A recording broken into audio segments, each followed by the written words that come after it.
আলহামদুলিল্লাহ আলহামদুলিল্লাহ সমস্ত প্রশংসা ও তারিফ সে মহান রব্বুল আলামিনের দরবারে যে মহান রব্বে কারিম আল্লাহ পাক রব্বুল আলামিন আমাদেরকে দয়া মায়া ও ভালোবাসা দিয়ে পবিত্র রমজান মাসের প্রথম জুমাতে আসার এবং বসার, আমাকে কিছু বলার এবং আপনাদেরকে কিছু শোনার তৌফিক দান করেছেন।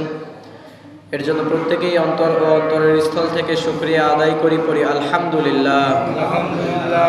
আমরা আরও একবার শুকরিয়া আদায় করি সেই মহান রব্বে কারিমের দরবারে যে মহান রব্বুল আলামিন আমাদের অতি বরকতময় মাস রমজান মাস আমাদেরকে দান করেছে, করি আলহামদুলিল্লাহ।